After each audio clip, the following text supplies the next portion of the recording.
সদরঘাটে নৌকা চলাচলে শৃঙ্খলা ফেরানোর উদ্যোগের প্রতিবাদে খেয়া পারাপার বন্ধ করে যখন বিক্ষোভ করছেন স্থানীয় মাঝি ও দোকানদাররা, তখন বুড়িগঙ্গায় স্পিডবোট ও ট্রলারের সংঘর্ষে ডুবে যায় দুটি নৌযানী।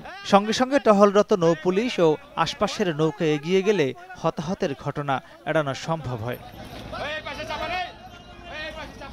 এ সময় উদ্ধার হওয়া কয়েকজন জানায়, স্পিডবোট ও ট্রলার কোনোটিরই নিয়ন্ত্রণ না থাকায় এ দুর্ঘটনা ঘটেছে। শুরুতে স্পিড ছিল, বাড়ি গেলে সাঁতারে তুলতে পড়ে গেলাম, সাইডে ছিলাম তো সাইডে বসে আছিলাম। স্পিডবোটটা এখান দিয়ে আসতেছিল আর আমাদের নৌকাটা এখান আমরা পার হইতেছিলাম, তো মুখোমুখি সংঘর্ষ, কেউ ব্যালেন্স রাখতে পারে নাই, মুখোমুখি সংঘর্ষে বাড়ি খেয়েছে। মার উঠানে পারে ওই লোকটা আবার আমরা টাইনু এইটার ভিতরে নৌকার ভিতরে উঠাইতে, আজকে আমার মায়ের আমরা বাঁচাইতে পারতাম না।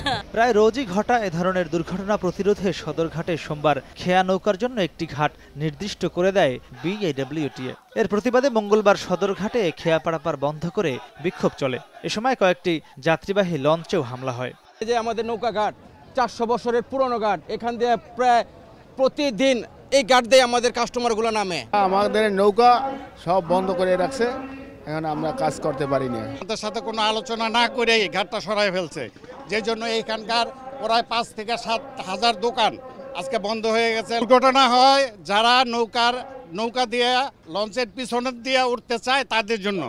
পরে সব পক্ষকে নিয়ে বৈঠক শেষে নৌ মন্ত্রণালয়ের অতিরিক্ত সচিব জানান, অনিয়ন্ত্রিতভাবে নৌকা চলতে দেওয়া হবে না। নৌকা দিয়ে এই যেই জায়গা থেকে পার হতো সেখান থেকে নৌকা অনেক দূরে সরে যাবে, হ্যাঁ, এবং আস্তে আস্তে আমরা এই মেকানাইজড বোট চালু করব।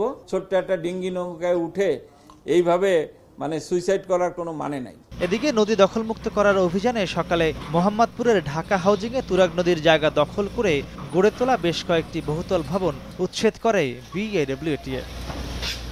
মাহমুদ রাকিব, সময় সংবাদ, ঢাকা।